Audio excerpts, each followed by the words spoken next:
Good morning. This is John from the Springs Mennonite Church. I'm happy to be with you today. Here we are in the middle of the week before Easter. And I'm talking about the last week of Jesus' life here on this earth.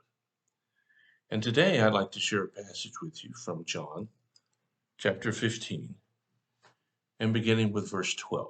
And here's what we see. Jesus is talking and he says, "This is my commandment. Love each other in the same way I have loved you. There is no greater love than to lay down one's life for one's friends.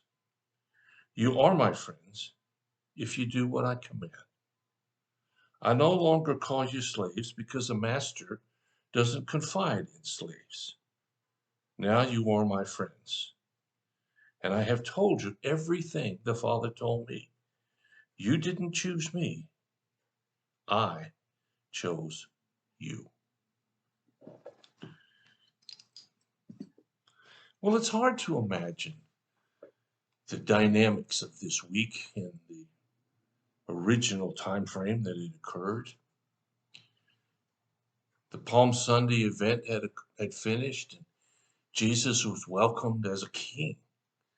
And his disciples, I'm sure, were full of excitement because it was finally going to happen.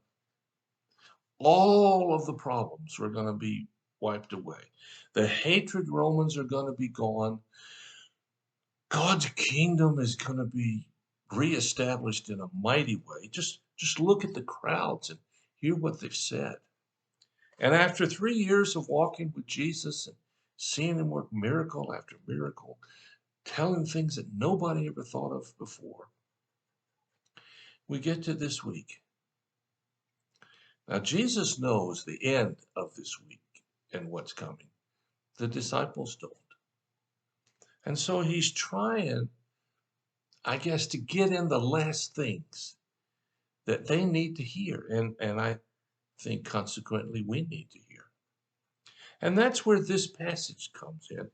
And it's so important and it's so profound given what is going to happen just in a few hours.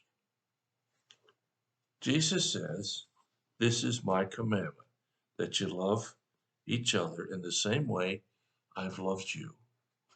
Now, maybe you don't know about a lot about the life of Jesus. You can read it.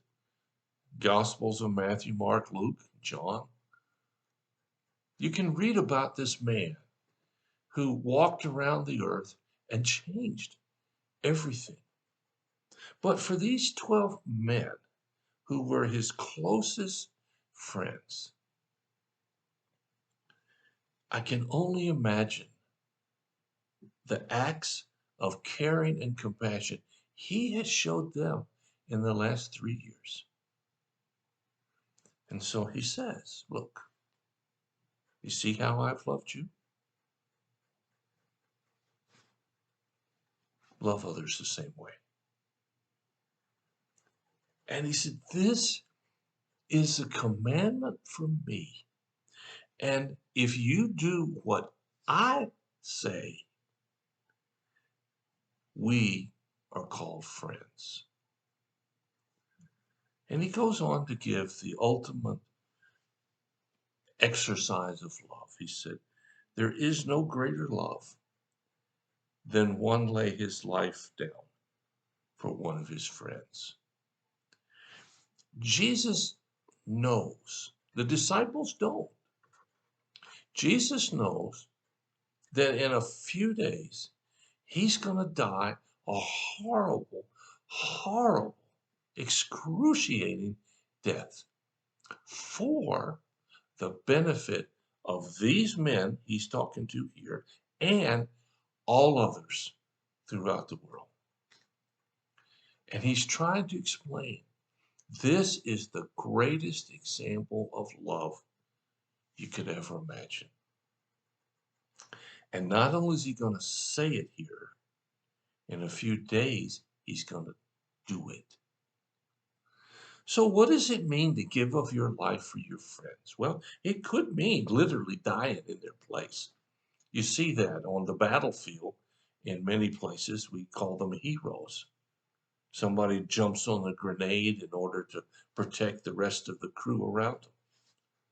Somebody volunteers to go into the fire to bring out someone so another fireman doesn't have to go in. Someone puts themselves in front of harm to protect those behind them.